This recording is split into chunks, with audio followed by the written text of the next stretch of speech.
really my entire journey up to about 48 was one of pain trying to build something and failing.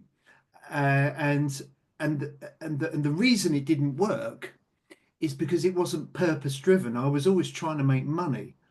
Now, when you try and make money, that's just the byproduct. It's an absolute waste of time. You must be of service.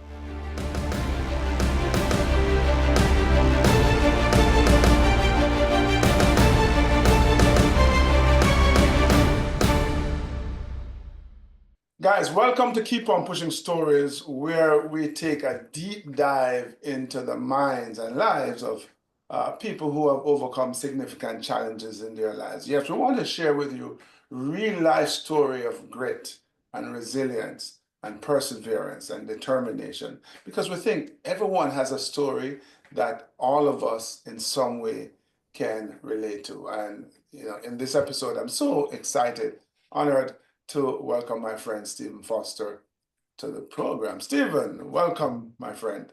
Devon, I love you, man. It's good to be here. Thank you. Thank Yeah, you. I'm looking forward to sharing some nuggets of wisdom with you.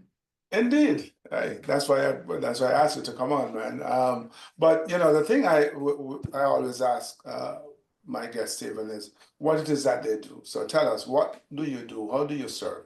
How do you bring value to the lives of others? We do a very simple thing. We just ask people, what is your one golden nugget? And a golden nugget is a piece of wisdom that people have learned, often in a time of real struggle, crisis, even. Those moments when your back's against the wall and the world's falling apart.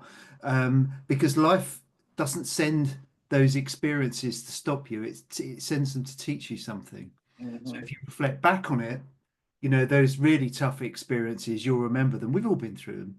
It's like, what was the gold in it? What was the one golden nugget? So we collect that, we share it, and then we change people's lives because, a nugget from you, Devon, could impact somebody, right across the world. You just don't know. So I'm very proud of the business that we created. And from those nuggets, we also create books. You're in our second How to Survive and Thrive book as a co-author and events and podcasts. And, we're just building a world-class brand that changes people's lives. And that's what we do. Indeed, your one golden nugget. That sounds like another iteration of your keep on pushing story. What's that one thing that you have gone through, you have experienced that you think can impact the life of someone else? So Stephen, if someone wanted to share their one golden nugget with you or learn nuggets from others, how would they find you? Come to onegoldennugget.com or find me on LinkedIn, Stephen Foster. I'm always on there, very active. But yeah, come to our website. People share nuggets with us all the time. We're very blessed, spoken to thousands and thousands of people now about their wisdom. And I've got to tell you, Devon, it's changed me forever because, there was a time I used to think I was the only person who had problems. And then when you speak to thousands of people about their stories, you realize that everybody goes through many many challenges. Yeah. And you mentioned at the top of the show about people going through significant challenges. I must say, actually, I've become humbled by talking to so many great people that have been through so many things that actually I don't think my challenges are that significant. I just compared to so many people. There's so many brave people out there, but so it's humbled me beyond all recognition, to be honest. It is true, when we're going through our life journey and the challenges that brings, we sometimes feel like we're in the absolute worst place in the world until we hear, what other people have had to overcome. So on that note, Stephen, please share with us your keep on pushing story, a time in your life when you had to overcome a significant challenge that, perhaps now you see that as pale in comparison to some of the other stories. But when you were that's it, when you were going through it, it's your story, your experience. It felt challenging, and now you have an experience that you can share and now get some lessons with others to help them go through their problems as well. Yeah, sure. I think mine is actually a 28-year problem. And that is where I started my first business at 19 up until 49 or 48, whatever it was. You know, that whole period of my life was trying to build businesses, trying to make money, trying to be successful. Note the word trying, and and failing over and over and over again. And really, I remember, you know, my dad died, and that was horrendous. But we, you know, every human being goes through that experience, and there was many life lessons in that. But really, my entire journey up to about 48 was one of pain, trying to build something, and failing, and and and the reason it didn't work is because it wasn't purpose driven. I was always trying to make money. Now, when you try and make money, that's just the byproduct. It's an absolute waste of time. You must be of service. So you're a man of service, right? You serve in the army, and then you serve. And you've always led a life of service, and the great speaking, the work that you do, and mentoring and coaching. But mine was always about how can I make some money because I want to buy a car and I want to impress people and I want to show the world how great I am. So none of that jazz works. So it was only really when I started One Golden Nugget, and that was a purpose-driven business that it worked. Because without purpose, you can't get through the tough moments. You can't get through the tough times. So you know, at 19, I built a business, and by the time I was 25, I was wealthy. It was in dance music, but by the time I got to 31, I was broke, and you know, I didn't come out of my bedroom for a year. I was so depressed. I'd lost my identity. So that's probably story one. And how I got out of that was I went and became a cleaner in a factory as a sweeping floors for, you know, $6 an hour. And what that did was it got me out of my state, you know. And this is the beautiful thing with action. All of a sudden, I'm there, and I'm sweeping floors, and I feel good about myself again. It wasn't about the money; it was about getting out and actually getting the energy flowing. And then what I realised then, Devon, was all those great people that do those jobs day in, day out, are some of the world's most incredible, disciplined, motivated people, because that's what they've got to do to put food on the table. So I learned that, and it was a very humbling experience to do it. So that was kind of, you know, I had to push myself out of that situation of being depressed and feeling sorry for myself. You know, get out. You know, that's ridiculous. Um, and then it happened again when I was 48. You know, I was living. Actually, it happened again when I was 42. But it was 48. I was living in my office again at the start of lockdown, and the business I had gone out of business, and I had nothing, and apart from this idea of doing One Golden Nugget. So, you know, I kept pushing, and on I went. Mhm. Wow. Where do we start?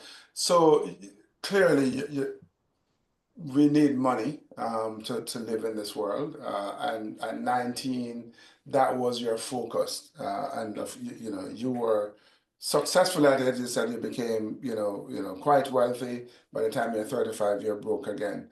Um, how were you able to make, I guess, that transition from being money driven to connecting, identifying with your purpose? Um, it was only because, well, actually, the journey was from so 25 I'm wealthy, 31 I'm broke. It took me to 48 to realize that actually I had to live a purpose-driven life. Mhm. Otherwise, I was wasting my time. So what an idiot, really. You know, and the same lessons in life repeat. They'll keep repeating, and it gets louder and louder and louder and louder until love smacks you in the face, and then you fall over. Because you know, life's trying to teach. You know, the universe is trying to teach you something, and that was, if you don't start serving and delivering a purpose-led life and business, you're never ever going to get anywhere, Mhm. because that the money thing is ridiculous to make a business, you know, the just to make money. So it took me all those years to then discover it.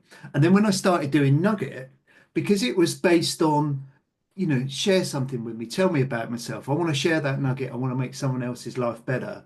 I started to attract all of these amazing purpose-led people like you. You know, I met you at the start of it.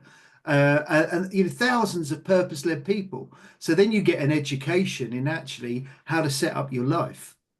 You know, it's about finding your gift and then giving it away. And my Yeah. gift was always connecting. It was always, you know, connecting those dots and people and whatever. And that's what Nugget really was. You know, it took me that long to discover it, but you know, I'm grateful that I did at that point. You know, some people never discover it, right? You know, they go through life and they get old and they're just bitter and twisted. It's never happened to me. It's not fair. All that kind of mindset. So I was lucky. Yeah, so I so agree with you. Life will keep teaching you the lessons and smacking you in the head with the lessons until you decide to learn. So here it is, you're 35 and you were wealthy and now you're broke, and you fall into this deep depression. It's kind of interesting, you know, so you find yourself uh, uh, what's that journey like going from being on top of the world, being quite wealthy, to being broke and depressed, locked in your room for a year? Well, yeah, it was 25. I had money, and it Mm, was 31 then that that I sat in my room. Well, because the thing is, the business went, and I lost my confidence. And I look back at that young man. At that point, I had two little kids, and I have deep empathy for him because I just completely lost my way in life. mhm, The identity that I built up was purely around success and money and the car or whatever, you know, and that was all I was about. It mhm. was about false things, things that really don't matter. And at any time, life can take away from you. But if you're a purpose-led person, you can lose all of your money, but you still have the core of who you are. But so all of that was removed. So, you know, and then I had an ego as well. So it was like, well, I can't go and get a job because, you know, I don't get jobs. You know, this is, so I didn't. I remortgaged the house and sat in my bedroom for a year, feeling very sorry for myself, but and stopped actually. But the trouble with stopping is, so you know, obviously the narrative is keep on pushing, and the reason you should keep on pushing is because when you stop, it's more painful than to carry on, to Yeah, push through, because you get that endorphin release when you know if you've had a day and you know you're just giving everything, you're giving everything you've got to give. You can give no more. It's like that is success. But when you stop, all these other weird thoughts start to come into play, you know. And I've run marathons. I've done 12 of them now. And you get to like mile 17, 18, and the lactic acid's kicking in. And it's harder to stop and walk than it is to keep going and to run. So it's just that momentum all the time that then brings the next opportunity and somebody else and the thing. You know, get up, get on with it and keep on pushing because there's no other option. There really is no other option. yeah, you used the word action earlier, that you have to take action. And here it is that you are broke and depressed and you find work as a cleaner. So it's kind of, I'm picturing this, you pushing a broom and pushing yourself out of depression. And it's such a different scenario from the car and the house and the success and the money to being, for want of a better term, a lowly cleaner. That's it. And what must have been going through your mind at that time? Help us understand your thinking and uh, pushing the broom and pushing your way back to finding a purpose. Yeah, well, initially it was complete embarrassment. Hmm. You know, what if anybody sees me? And actually, there one day, you know, because the company I had was famous, world famous, and this guy recognized me in the factory. And he's like, you know, it's like, oh, yeah, I did that, yeah. And I Hmm. was like, but after I got over that, do you know what, Devon? I loved it. You know, I actually had my own broom, and I remember getting a sense of pride about doing the job. I really did. And I'd have a purpose. I'd get up every day and the thing, because I'd lost my way so completely. And I have a sense of, I'd have a sense of accomplishment at the end of the day. It was very odd. So it wasn't about the money. And the great thing was, it wasn't like working in a call center where I had to use my brain all day because it was a manual job and that's what I wanted. I was free then to think. So I was then free to plan my exit out of there and the next thing I was going to do. And I was only there 6 weeks. And then a deal arrived and off I went and I did something else. So it gave me that mental freedom to think. And as the great book by Napoleon Hill, thoughts do become things. That's how we create our reality, and we create our entire life through our thoughts and our feelings. So I was feeling better about myself. I was earning a little bit of money. It doesn't matter how much, I'm still earning money, and I was free to think about maybe where I'd gone wrong and what I could do now to move on to the next phase. And then life just said, and supported me. Amazing. So, what I'm taking from that too is that a couple of things. Well, first is that all work is noble. It may not be glamorous, it may not be high paying, but are you making a difference? Are you, in this case, you're keeping a space clean and you're contributing in a way to the team, to the environment, but also, where you find yourself on a particular point in your journey does not mean that you are stuck there because, as you said, life has slowed down a little bit, certainly mentally. You're doing a lot of physical work, so now you can think and start creating in your mind a life that you would want. Can you remember that moment when you go, this is the direction that I think I should start pursuing? Yeah, it was to be, I wanted to focus on at that point songwriting. And I actually remember getting a text when I was in the factories. I'd signed a deal with Universal Music to become a songwriter because that was the next thing I was going to do, and they were going to pay me in advance. And it was like, oh, well, hey, game on, bye, and off I went. It was simple as that. Yeah. Yeah, because you experience life on the vibration that you sit on, right? Life is energy and you vibrate at a certain rate, and based on that is what the experience of life that you get. And I was never going to stay cleaning toilets for very long. It's just not who I am. Hmm. And I'm not belittling anybody who does it their entire life.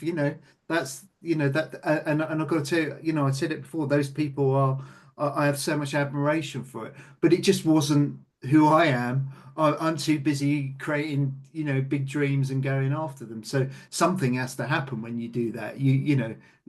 Life will support you. It Yeah. really will. So yeah, I became a songwriter and off I went and got an advance and then and left there and then went on to the next phase of life. Indeed, what a journey. Talk to us, Steve, and share with us a couple of lessons, your nuggets from this experience that you just shared with us. Nuggets, and that is that the route to happiness is kindness. So if you want to be happy, be kind.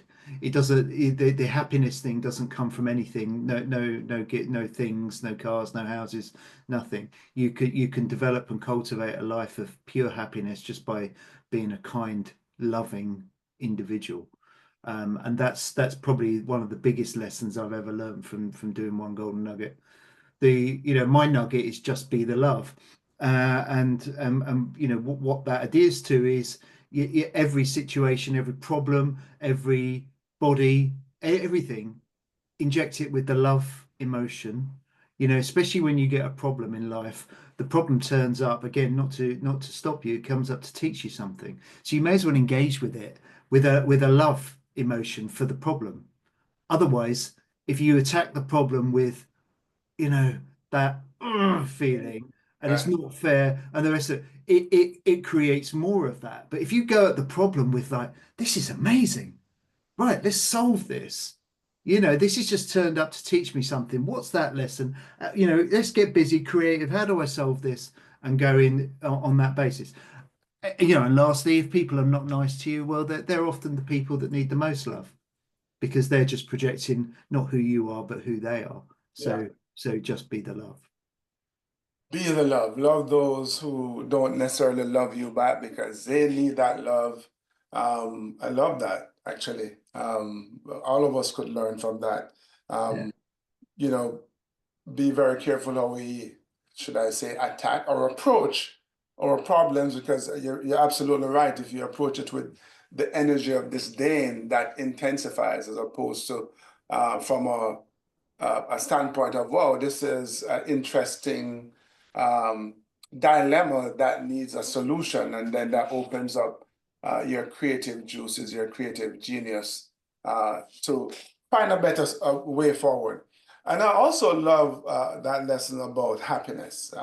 Kindness, our happiness comes through kindness.